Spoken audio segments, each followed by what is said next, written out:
Good morning Delhi. बहुत स्वागत है आप सभी का सुबह के हमारे इस खास बुलेटिन में। मैं हूं आपके साथ मरियम अली। चलिए जल्दी से नजर डाल लेते हैं आज की बड़ी खबरों पर। पिछले कुछ महीनों से लगातार दिल्ली के कई स्कूल्स को और साथ ही एनसीआर में भी बम से उड़ाने की धमकी मिली थी।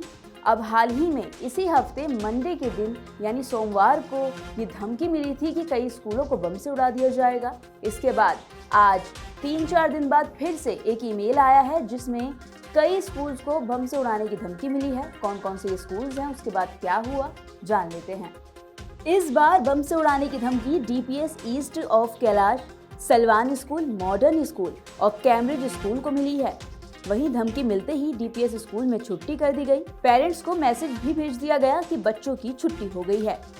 वहीं दिल्ली पुलिस बम और डॉग स्क्वाड के साथ स्कूल का कोना कोना खंगाल रही है। हालांकि अभी तक कुछ भी संदिग्ध नहीं मिला, लेकिन फायर ब्रिगेड, एम्बुलेंस, पुलिस विभाग के आला अधिकारी तुरंत मौके पर पहुंच गए।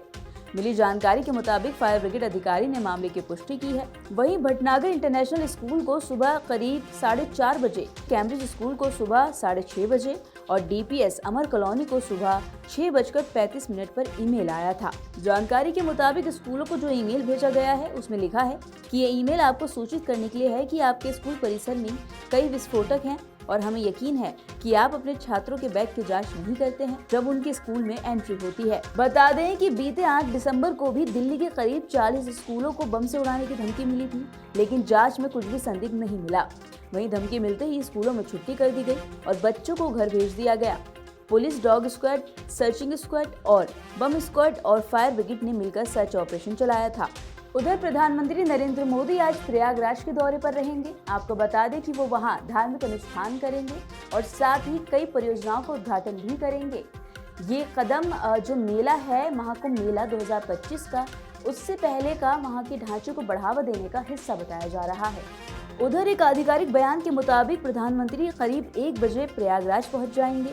उनकी यात्रा पवित्र संगम गंगा, यमुना और सरस्वती नदियों के संगम पर औपचारिक पूजा और दर्शन के साथ शुरू हो जाएगी। इसके बाद वो ऐतिहासिक अक्षय वट वृक्ष पर पूजा करेंगे और उसके बाद हनुमान मंदिर और सरस्वती कूप में जाकर अन्य धार्मिक अनुष्ठान करेंगे।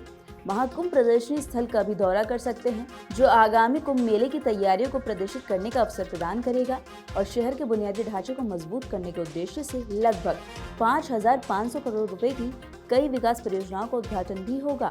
ये परियोजनाएं मुख्य रूप से 2025 के महाकुंभ मेले के लिए बुनियादी ढांचे को बेहतर बनाने की दिशा में होंगी। उधर पीएम मोदी गंगा में अनुपचारित सीवेज को बहने से रोकने के उद्देश्य से परियोजनाओं का भी उद्घाटन करेंगे। इनमें वर्तमान में नदी में गिरने वाले छोटे नालों को रोकने, टैप करने, मोड़ने और उपचार करने की प्रणालियां शामिल हैं। इसी के साथ आध्यात्मिक पर्यटन को बढ़ाने और भक्तों की आवाजाही को सुविधाजनक बनाने की कोशिशों के तहत पीएम मोदी भारद्वाज आश्रम कॉरिडोर, श्रृंगवेरपुर धाम कॉरिडोर, अक्षयवट कॉरिडोर और हनुमान मंदिर कॉरिडोर समेत प्रमुख मंदिर कॉरिडोर का उद्घाटन करेंगे। बता दें कि ये कॉरिडोर तीर्थयात्रियों और पर्यटकों के लिए पवित्र स्थलों तक सुगम पहुंच करने के लिए काफी मददगार होगा। वहीं काफी दिनों से विपक्ष जो है वो काफी ज्यादा उत्साहित था। किस लिए? क्योंकि वो चाहता था कि जो संविधान के 75 साल पूरे हुए हैं उसकी यात्रा पर बहस हो, और आज वो दिन है कि जब संसद में ये बहस होगी। इसी को लेकर काफी दिलचस्प रहेगा देखना कि पक्ष और विपक्ष में क्या बहस होती है, क्या बातें होती हैं। अब जान लेते हैं कि क्या क्या मुद्दे उठ सकते हैं और कितना हंगामा हो सकता है। लोकसभा में संविधान की अब तक की यात्रा पर 12 घंटे की चर्चा होगी, जिसके बाद दूसरे दिन यानी अगले दिन शनिवार को प्रधानमंत्री नरेंद्र मोदी इसका जवाब देंगे।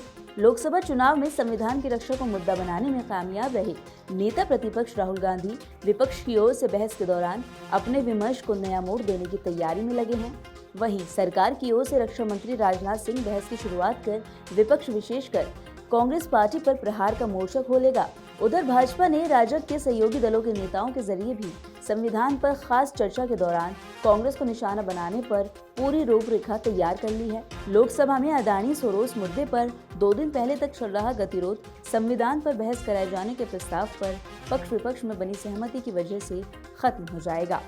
वहीं इस विशेष चर्चा का उद्देश्य संविधान अंगीकार होने की 75 साल की ऐतिहासिक यात्रा का सिंहावलोक होगा। उधर मौसम का मिजाज लगातार बदल रहा है। उत्तर भारत में तो ठंड काफी ज्यादा बढ़ गई है।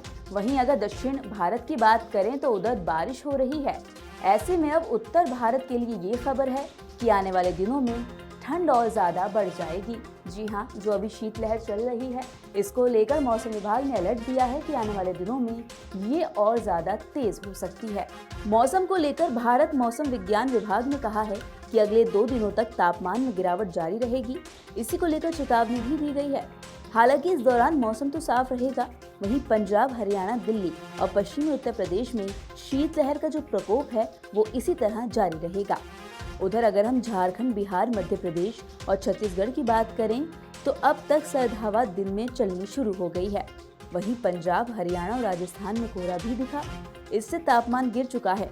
उधर हिमाचल के कई जिलों में बर्फबारी की वजह से सड़कें बंद हो गई हैं, आवाजाही में काफी दिक्कत हुई है। हालांकि प्रशासन ने जल्दी इन सब को ठीक करने में बड़ी मदद की है, लेकिन वहां जो टूरिस्ट पहुंच रहे हैं उनको काफी ज्यादा ठंड का सामना करना पड़ रहा है। तो ये थी वो तमाम ज़रूरी खबरें जो हमने आपको बताई। हम आपको इसका अपडेट भी लगातार देते रहेंगे, बस आपको उसके लिए जुड़े रहना होगा नवोदय टाइम्स पंजाब केसरी के साथ।